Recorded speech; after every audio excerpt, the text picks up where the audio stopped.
At the most anticipated auction of the year, everyone ignored the humiliated horse, labeled as untamable and useless. But when an orphaned girl pointed to him, silence fell over the place. No one understood why she would choose the animal rejected by all. What happened next stopped the auction and revealed a story that no one would ever forget. If this story interested you, don't forget to subscribe to our channel and tell us which city you're watching from. We continue. I promise this will be the best story you'll ever hear in your life. The sun beat down on the small town of Clear Springs in rural Kentucky. Amber woke before dawn, as she always did. At 28, she carried in her gaze the strength of someone who grew up alone. Her black curly hair was tied in an improvised bun. As she walked to the window of her small room at the back of the Crawford house, where she had worked as a housekeeper since she was 15. "Amber, is coffee ready yet?" Mrs. Elizabeth's authoritative voice echoed through the house. "I'm finishing it, Mrs. Elizabeth. Just a moment," she replied, adjusting her worn apron. The Crawford family owned the largest farm in the region. Elizabeth and August Crawford, along with their children Philip and Amy, formed what local society considered the perfect family. But Amber knew the truth behind appearances. While serving coffee, Amber observed the family dynamics. Philip, the 30-year-old firstborn, looked at her with disdain as if she were invisible. Amy, 2 years younger, was typing frantically on her phone, probably updating her social media profile with photos of the privileged life she led. "Amber, there will be an auction at the neighboring ranch this afternoon. We need you to prepare everything to receive some guests afterward," August ordered, without raising his eyes from the newspaper. "Yes, sir," Amber replied, maintaining what dignity she had left. The auction. Amber had heard about it all week. The big ranchers in the region would be gathered to negotiate purebred horses, display wealth, and seal deals. For her, it was just another day of exhausting work. That afternoon, while cleaning the mansion's windows, Amber glimpsed a horse being transported to the neighboring ranch. It was a black stallion, imposing, with a bearing that stood out from the other animals. His eyes seemed to carry a story of resistance that Amber immediately recognized. "Admiring what you can never have, Amber?" Philip appeared behind her with his usual irony. "I'm just cleaning the windows, as your mother asked," she replied, without showing the discomfort she felt in his presence. "I heard that horse is untamable. No one has managed to ride him yet. They call him Thunder. They say he almost killed the last trainer who tried to tame him." Amber observed the animal once more. There was something about him that intrigued her, something familiar. "If you'll excuse me, I need to finish my work," she said, moving away. Night arrived, and with it the Crawfords' guests. Amber served drinks and appetizers, always discreet, always invisible. Conversations revolved around the auction, business, and local scandals. "That black stallion reached an absurd price," commented one of the guests. "No one believed it would be sold considering its temperament." "Who bought it?" August asked, interested. "Richard Miller, that businessman from the South. They say he has peculiar methods for taming wild horses." Amber shuddered upon hearing that. She knew Miller's reputation. The rumors about his treatment of animals were disturbing. That night, after everyone had retired, Amber couldn't sleep. The image of the black horse wouldn't leave her mind. There was an inexplicable connection, as if they both shared a similar fate. Born free, forced into submission. She made a decision. The next day she would ask for time off to visit Miller's ranch. She needed to see the horse again, even if from a distance. She couldn't explain why, but she felt that this encounter would change her life forever. Dawn had not yet broken when Amber sneaked out of the Crawford mansion. Wearing her only good pair of jeans and a simple shirt, she walked quickly down the dirt road leading to the neighboring property. The dew wet her worn-out sneakers as she tried to organize her thoughts. What would she say when she got there? How would she justify her presence? Horizon Ranch, owned by Richard Miller, was known both for its award-winning horses and for its controversial training methods. As she approached the stables, Amber heard shouts and the unmistakable sound of whipping. Her heart raced. Tame. "That damn animal. I didn't pay a fortune for a rebellious horse," shouted a male voice that she recognized as Miller's. "Sir, he doesn't respond to traditional methods," replied an employee, visibly nervous. "Then use non-traditional methods. I have a presentation in 2 weeks and I need this animal controlled." Amber hid behind some hay bales, observing the scene. The black stallion, Thunder, was restrained, surrounded by men with whips and heavy harnesses. His dilated nostrils and defensive posture demonstrated his fear and resistance. One of the men approached with what looked like an electrified rod. Without thinking about the consequences, Amber emerged from her hiding place. "Don't do that," she shouted, attracting all eyes. "Who are you and what are you doing on my property?" Miller turned furiously, his brown eyes sparking with rage. I work for the Crawfords. I came to deliver a message," she improvised, trying to control the tremor in her voice. "But I can't stay silent watching what you're doing to this animal." Richard Miller was an imposing man, with his almost 50 years and an aura of authority that intimidated anyone. He approached Amber with slow, calculated steps. "And what do you know about horses, girl?" "Enough to know that fear doesn't build trust," she replied, surprising herself with her courage. Miller laughed, a humorless laugh. "Look here, we have an expert. And how would you tame a wild animal like this?" The employees exchanged nervous glances. Nobody challenged Richard Miller, especially not a simple housekeeper. "It's not about taming, it's about respecting," Amber replied, taking a step toward the horse. "Be careful. He's already injured 3 trainers," warned one of the employees. Amber ignored the warning. Something in Thunder's gaze attracted her, as if they both shared a secret language. She approached slowly, speaking in a low and gentle voice. "It's okay. No one's going to hurt you." To everyone's amazement, the horse, which seconds before had been furiously reluctant, now observed Amber with an almost human curiosity.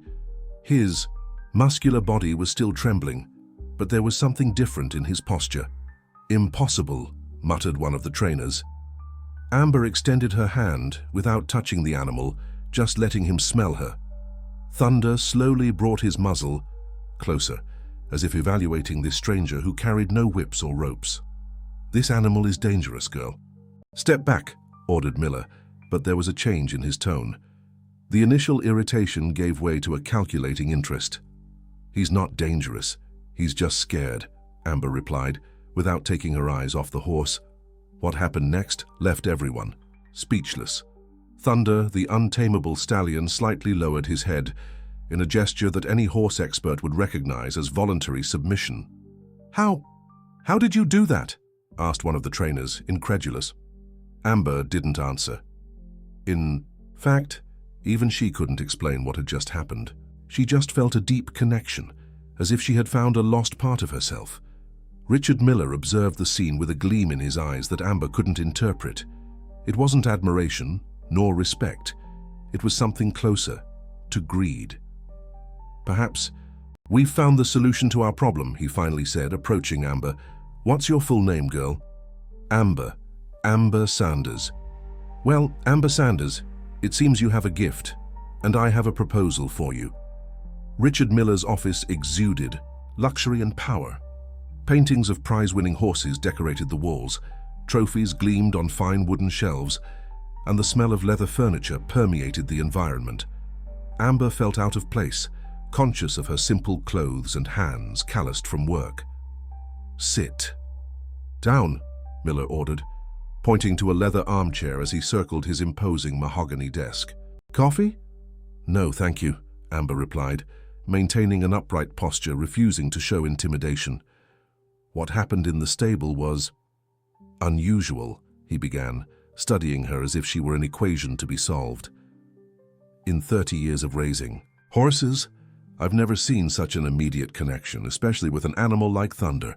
Amber remained silent, waiting for him to get to the point. "I have an international competition in 2 weeks. The Grand Equestrian Prize of America," Miller continued, twisting an expensive watch on his wrist.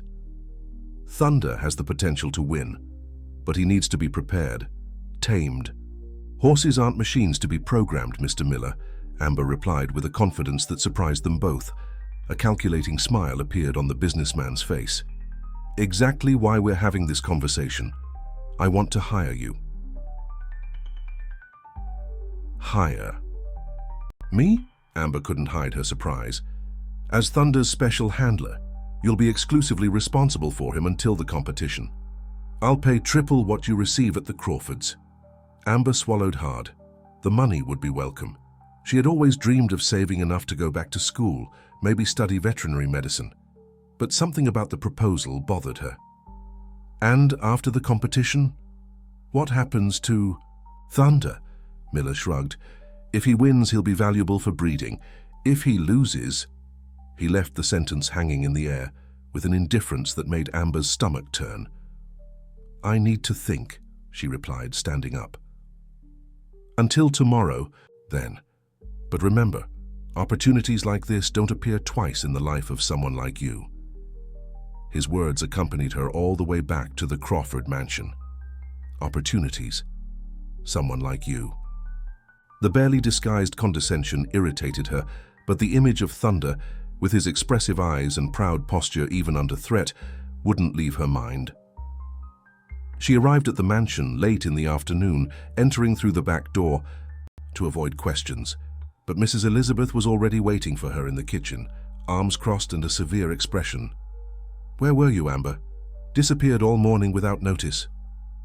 I'm sorry, Mrs. Elizabeth. I had a family emergency. Emergency? You don't even have a family, retorted the mistress harshly. Next time you disappear like that, you can look for another job. Amber lowered her head, swallowing the response she would have liked to give. Family. The word echoed like an old wound. Orphaned since she was 5, she had grown up between temporary foster homes and shelter institutions, carrying only fragments of memories of her mother and the small ranch where they lived before the accident that took her away. That night, while setting the table for dinner, she overheard the conversation among the Crawfords. Miller came up with an interesting proposal today, August commented. He wants to form a partnership for breeding competition horses. That man isn't trustworthy, replied Elizabeth, always pragmatic. I've heard stories about how he treats animals. Business is business, dear, and he has the best stock in the Fee region. Amber almost dropped the cutlery. The coincidence was disturbing. From what I understand, he found someone to tame that problematic black stallion, continued August. Strange. No one had managed to approach that animal. Problem solved then, concluded Elizabeth, uninterested. Amber served dinner in silence, her mind racing. That night, lying in her small bed, she made her decision. She took her old cell, phone and typed a message to the number Miller had given her. I accept your proposal, with one condition, no aggressive methods. I'll work my way or I won't work. The answer came almost immediately. Deal, start tomorrow and prepare yourself, Sanders. You've entered the big leagues now. Amber observed the moon through the window, feeling that she had just crossed a portal with no possibility of return. For better or worse, her life was about to change completely. The first week of work at Horizon Ranch was a test of endurance for Amber. She woke before sunrise, faced the distrustful looks of the other employees, and dedicated hours to Thunder. The black stallion, although less hostile with her, still maintained an invisible barrier, as if testing her persistence. He doesn't trust anyone, explained Anthony, an elderly handler who had worked for decades at the ranch. He was the only one who had approached Amber with any kindness. This animal has a history, girl. What kind of history? Asked Amber, while carefully brushing the horse's shiny coat. Anthony looked around, making sure they were alone. Thunder wasn't born in captivity. He was captured in the Kentucky hills, already an adult. He was the leader of a wild herd. Amber felt a tightness in her chest. That explained a lot. Thunder's gaze, his fierce resistance to submission, the indomitable spirit that persisted even after months of forced training. How do you know this? She questioned, intrigued. I was there when they brought him in, replied the old man with a bitter tone. Never saw an animal fight so much for freedom. Since then I've observed how they treat him. It isn't pretty, girl. Amber absorbed those words like pieces of a puzzle that was beginning to form. That afternoon, while everyone left for training in another part of the ranch, she decided to investigate Miller's office. She knew it was risky, but something drove her, perhaps the same force that had connected her to the horse at their first meeting. The office was empty. With a racing heart, Amber began to rummage through the desk drawers, finding only bureaucratic documents. When she was about to give up, she noticed a folder hidden under a pile of papers. Project Mustang, read the cover. Inside, she found photographs of wild horses being captured, illegal animal transport documents, and, most disturbingly, a detailed record of conditioning methods that included food deprivation, electric shocks, and prolonged isolation. Next to the documents, there was a flash drive. "What do you think you're doing?" Philip Crawford's voice caught her by surprise. Amber didn't have time to hide the evidence. "Philip, what are you doing here?" "I should be asking that. Why are you messing with Miller's things?" His eyes landed on the scattered documents. "And what is this?" "Evidence," replied Amber, regaining her composure. "Your future partner captures wild horses illegally and subjects them to torture that he calls training." Philip was silent for a few seconds, processing the information. To Amber's surprise, he didn't seem shocked. "You've always been too nosy, Amber," he finally said, approaching. "I knew you were hiding something when you suddenly accepted this job." "You knew? About his methods?" "Business is business," he replied, with the same phrase his father had used days before. "The equestrian industry is competitive. Some sacrifices are necessary." "Sacrifices?" "We're talking about cruelty, Philip." He smiled, a cold smile that didn't reach his eyes. "Always so idealistic. That's why you'll never leave the condition of an employee." Amber felt her blood boil. "I'm going to report all of this." "To whom?" "Do you really think anyone will believe you against Richard Miller and the Crawford family?" "Be sensible, Amber." Before she could respond, they heard footsteps in the hallway. Philip quickly took the documents and flash drive from Amber's hands. "Not a word about this," he threatened, tucking everything into his jacket. Richard Miller entered the office, his gaze alternating between the two with suspicion. "What's going on here?" "Just checking on how Thunder's training is going," replied Philip with rehearsed naturalness. "Amber was telling me about the progress." "And what's the verdict?" asked Miller, still suspicious. Amber swallowed her fear. "He needs more time. Traditional methods won't work with him." "Time is a luxury we don't have," replied Miller, irritated. "The competition is approaching, and our investors expect results." "Investors?" questioned Amber. "Powerful people have bet a lot of money on this horse," explained Philip, with a warning look to Amber. "We can't disappoint them." At that moment, Amber understood the dimension of what she had discovered. It wasn't just about Thunder or the other mistreated horses. There was something bigger at stake, something that involved money, power, and people willing to do anything to keep their secrets well guarded. "I'll do my best," she replied, holding Miller's gaze. She left the office with a growing certainty. She needed to act quickly. For Thunder, for the other animals, and now for her own safety. The sky announced a storm when Amber returned to the stables that night. Her heart was still pounding after the confrontation in the office. She needed to think, plan her next step. But the concern for Thunder spoke louder. She found the stallion agitated, moving restlessly in his stall. The first thunders of the approaching storm seemed to activate memories of his wild life in the mountains. "Easy, friend," whispered Amber, carefully entering the animal's space. "I'm here now." To her surprise, Thunder approached, lightly touching his muzzle to her shoulder as if seeking comfort. It was the first spontaneous gesture of trust since they began working together. "I'm going to get you out of here," she promised, caressing the horse's muscular neck. "I don't know how yet, but I'll find a way." "Talking to yourself, Sanders?" Amy Crawford's voice startled her. The young woman was standing at the entrance of the stable, protected from the drizzle that was beginning to fall by an elegant coat. "Amy, what are you doing here?" "I came to get Philip. Mom is hosting a dinner and he's late," she replied, approaching with curiosity. "So this is the famous horse that no one could tame?" Amber nodded, tense. After the encounter with Philip, she distrusted any Crawford. "He seems calmer with you," observed Amy, maintaining a safe distance. "How did you manage it?" "Respect," Amber replied simply. Amy studied her for a few moments. There was something different in her look. It wasn't the usual disdain that Amber knew so well. Philip was strange when he left Miller's office. Did something happen? Amber hesitated. Would it be prudent to trust Amy? Before she could decide, the young woman continued. I heard part of the conversation about documents, reports, and I saw how he kept something in his jacket. Amber's heart raced. It's nothing, just a disagreement about training methods. Amy gave an ironic smile. Please, Amber, we grew up in the same house.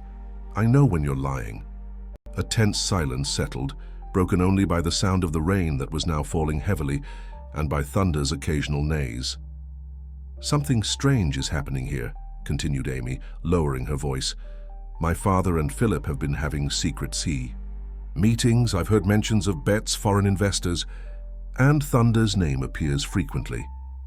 Amber felt a chill. Why are you telling me this? Amy hesitated, looking vulnerable for the first time. Because I also discovered something about our family that left me disturbed. What? We weren't always rich, Amber. Before I was born, my father was just a small cattle rancher. Then suddenly everything changed. The property expanded. There came the purebred horses, the political connections. What does this have to do with Thunder? I found old documents in the attic. There were records of transactions with a man named Carl Sanders. The name seemed familiar to me, so I researched. Amy took her phone from her pocket, showing a digitized newspaper page. It was your father, wasn't it? Amber felt her legs weaken. The headline from almost 20 years ago announced the tragic accident of Carl Sanders, a known horse breeder from the region, and his wife. They left behind a 5-year-old orphaned daughter. How? The records show that my father bought the Sanders land for a fraction of the market value right after the accident. Then he discovered a mineral, water spring on the property, which catapulted our fortune. Amber tried to process the avalanche of information, the fragmented memories of her childhood, the small ranch, the horses running free, her father's smiling face, now mixed with this new and disturbing revelation. Why are you telling me this now? Because I don't think it was an accident, replied Amy with a trembling voice. I found correspondence between my father and Miller from that time. They already knew each other, and they were planning something related to the Sanders land. A particularly strong thunder made Thunder agitate again. Amber calmed him automatically, while her mind tried to connect the pieces of that intricate puzzle. Miller was involved? I'm not sure. But I know that what you discovered today must be protected. Philip will destroy the evidence as soon as he can. Why are you helping me, Amy? After all these years treating me like someone inferior? Amy completed with visible shame on her face. Maybe because it's time to do the right thing, or maybe because I'm tired of living in a house built on lies. Before Amber could respond, they heard voices approaching. I need to go, Amy whispered quickly.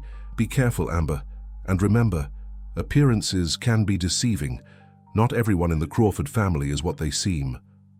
With those enigmatic words, she disappeared into the rain, leaving Amber with more questions than answers, and a growing certainty that Thunder's fate was mysteriously intertwined with her own past.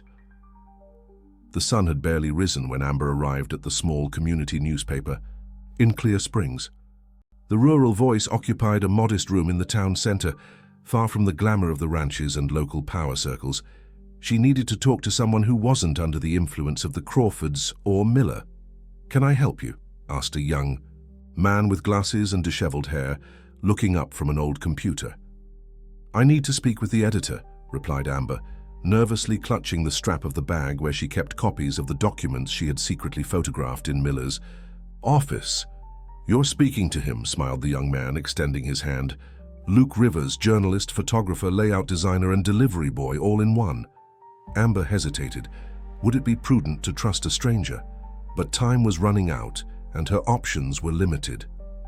I have information about illegal practices at Horizon Ranch, she finally said, lowering her voice. Wildlife trafficking, animal abuse, fraudulent documentation. Luke's smile disappeared. replaced by a serious expression.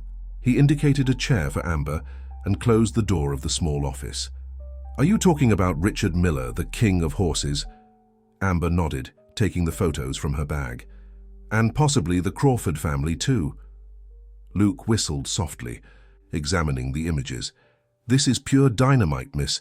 Do you realize the power these people have in the region?" "I do. I've worked for the Crawfords for years," she replied, then added, "Worked, actually. I doubt I still have a job after this. Come."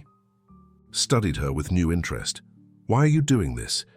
Amber thought about Thunder, the other mistreated horses, Amy's revelations about her past.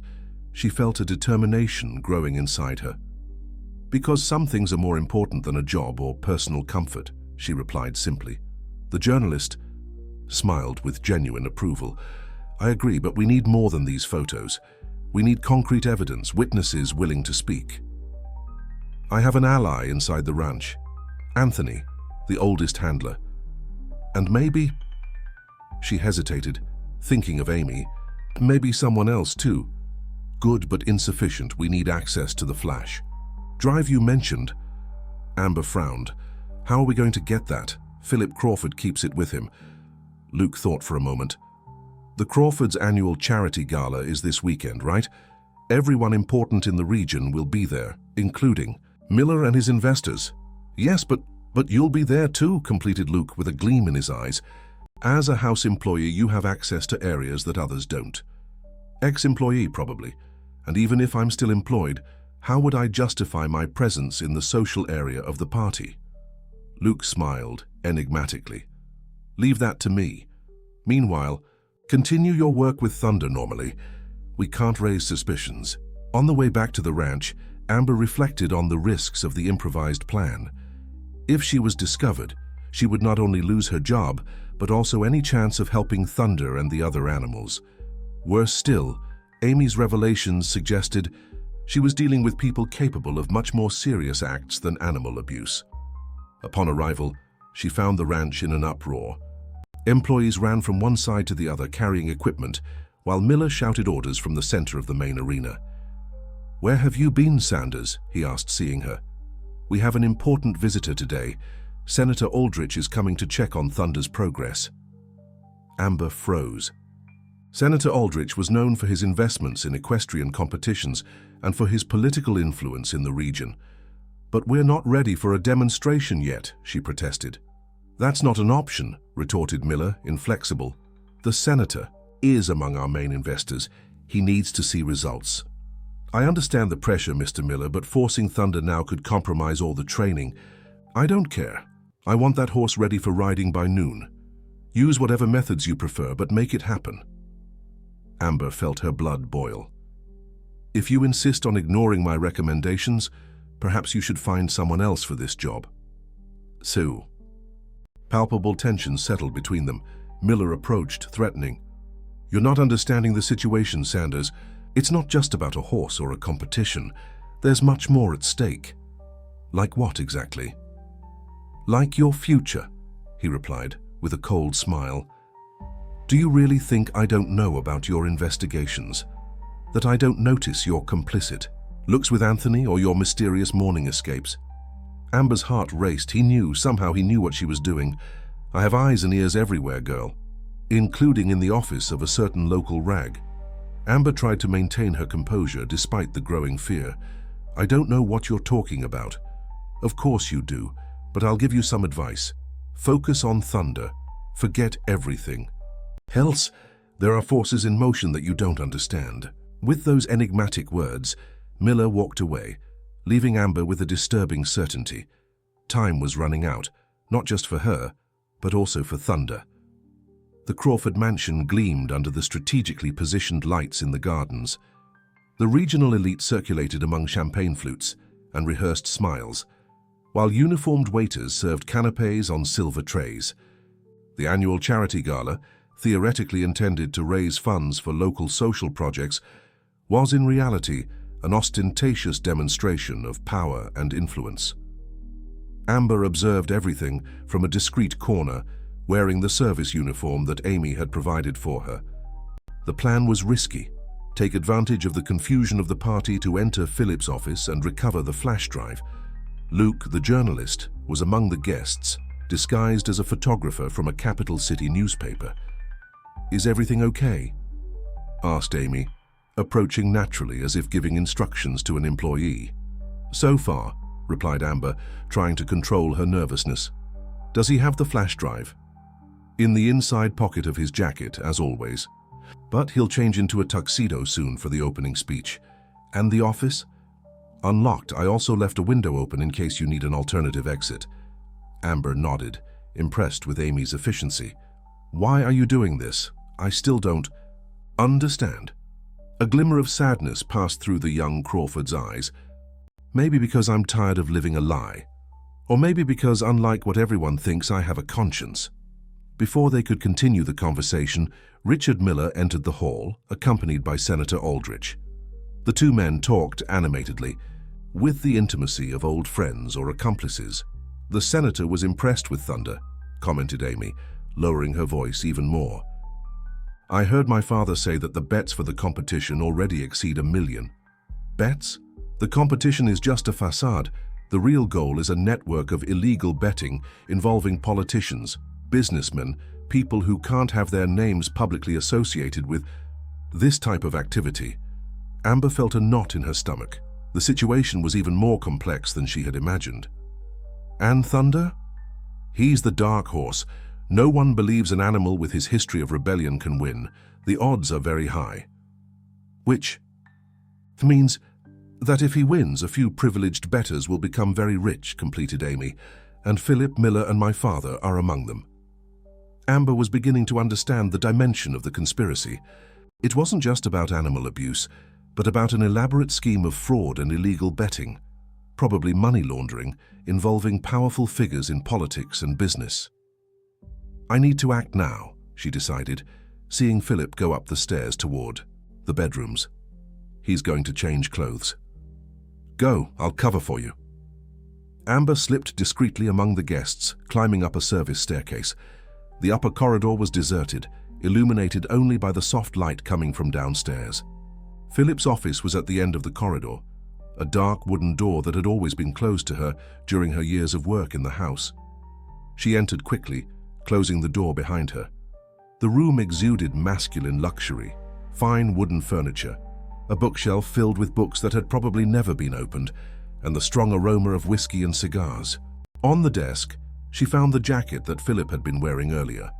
With trembling hands, she rummaged through the pockets until she found the small black flash drive.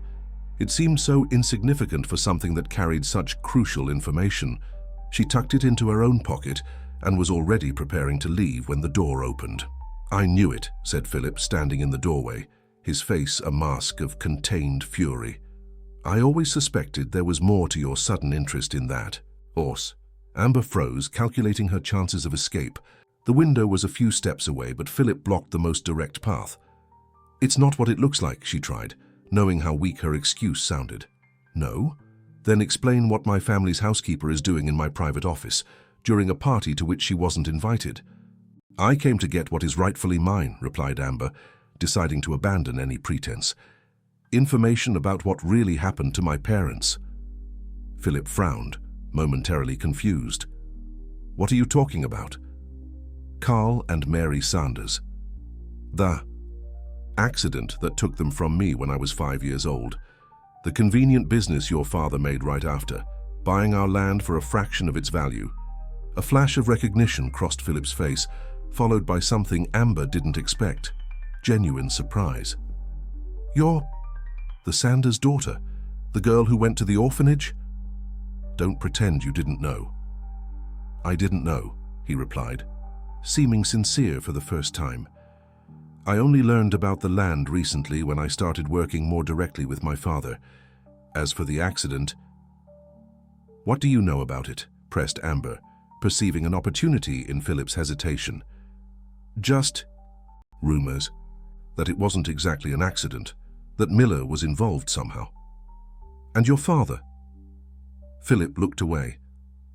"My father has always been pragmatic about business. Opportunities arise for those who are prepared, he often says." The sound of Footsteps in the corridor interrupted the conversation. Someone was approaching. "I need to go," whispered Amber, moving toward the window. To her surprise, Philip didn't stop her. On the contrary, he moved to block the door. "The fire escape on the right leads to the back of the garden," he said quickly. "And Amber, be careful. These men are more dangerous than you imagine." Confused by this unexpected help, Amber escaped. Through the window seconds before the door opened, revealing August Crawford. "Who were you talking to, son?" "To myself, Dad," rehearsing the speech. Amber quickly descended the metal staircase, her heart beating hard against her chest. The flash drive secure in her pocket seemed to burn, not only with evidence of cruelty against animals, but potentially with the truth about her parents' fate. The dawn tinged the sky of Clear Springs with golden and orange hues when Amber arrived at Horizon Ranch. The previous night had been a whirlwind, the escape down the fire escape, the meeting with Luke, to deliver the flash drive, the disturbing revelations about her past. But now her focus was on Thunder. The Grand Equestrian Prize of America would take place in just 2 days. The original plan was simple. Luke would publish the report on the morning of the event, exposing the illegal betting scheme and animal abuse. The authorities would be notified and hopefully the event would be cancelled before Thunder was forced to compete. But upon arriving at the stables, Amber realized something was wrong. Thunder's stall was empty. "Where is he?" she asked. "A passing handler. Miller took him to the central arena an hour ago, something about special training before the competition." A chill ran down Amber's spine. She ran toward the arena, where she found a scene that made her blood freeze. Thunder was restrained, by ropes visibly sedated, while Miller supervised the placement of riding equipment. "What do you think you're doing?" shouted Amber, advancing toward the businessman. "Ah, Sanders, I was wondering when you'd show up," replied Miller with a disturbing calmness. "Just preparing our champion for the big day." "He's not ready. You'll ruin him." "On the contrary. I'm ensuring our success." Miller approached, lowering his voice.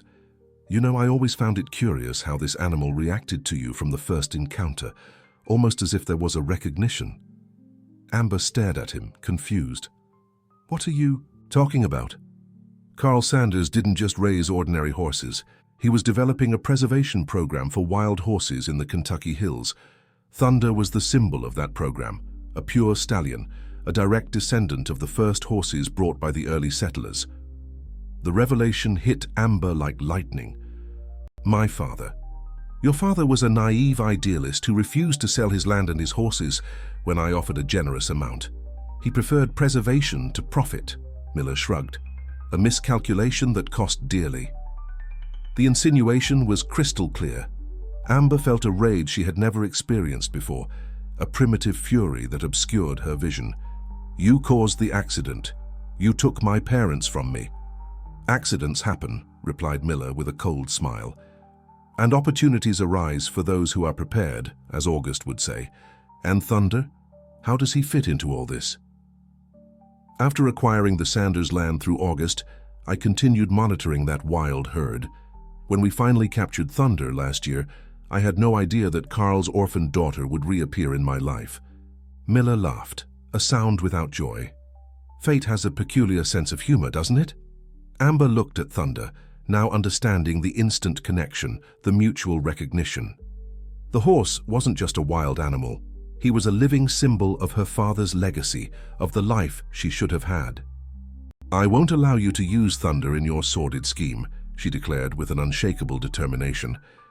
"I don't think you understand the situation, Sanders. You have no power to prevent anything." "Don't I? What about the evidence that's already being published at this moment?" Miller's smile faltered for an instant, but he quickly regained confidence. "What evidence? The flash drive? That was just a fraction of what I know. And even if your journalist friend publishes something, who will believe it? I have politicians, judges, and businessmen on my side." "And I have the truth," replied Amber, without backing down, "and more allies than you imagine." As if summoned by her words, Amy and Philip Crawford entered the arena, accompanied by Luke and, to Amber's surprise, by old Anthony and other workers from the ranch. "What does this mean?" asked Miller, his confidence finally shaken. "It means your time is up," replied Philip, advancing. "The report is already online with all the evidence from the documents, plus the testimonies of the employees you've mistreated for years. And the financial records that prove the illegal betting scheme," added Amy. "Dad is being questioned as we speak." "Including about the Sanders accident," completed Luke, filming everything with his cell phone. Miller turned pale, looking around like a cornered animal. "You don't understand. There are powerful people involved. This goes beyond me, beyond all of you." "Then let them all fall," replied Philip with a conviction that surprised Amber. "Including my father, if necessary. Enough of building fortunes on suffering." Sirens began to sound in the distance, approaching the ranch. Miller, realizing he was cornered, made a desperate move toward Thunder, perhaps intending to use him as an escape route. But the effect of the sedation was already wearing off, and the stallion, sensing the threatening approach, reared violently. Amber ran in their direction, fearing for both Thunder and the outcome of that confrontation. "Get away from him," she shouted at Miller. To everyone's amazement, when Amber approached, Thunder immediately calmed down, lowering his head as if in recognition. She undid the restraints that held him, whispering words of comfort. "It's over," she said to the horse, but also to everyone present. "We're free now." The authorities arrived minutes later, taking Miller into custody. The charges were serious: animal abuse, fraud, money laundering, and most seriously, involvement in orchestrating the Sanders accident 2 decades earlier. In the days that followed, the small town of Clear Springs was shaken by a wave of revelations. The Crawford family faced their own scrutiny. August was indicted as an accomplice in various crimes, while Philip and Amy cooperated with the authorities, seeking to repair part of the damage caused. Amber, in turn, found herself in a position she had never imagined. With the help of lawyers provided by Amy, she began the process to legally recover her family's land. The judge, moved by the story and the evidence presented, granted an injunction allowing her to provisionally occupy the property while the case proceeded. 3 months later, under a blue spring sky, Amber watched Thunder run freely through the verdant fields that had once belonged to her parents.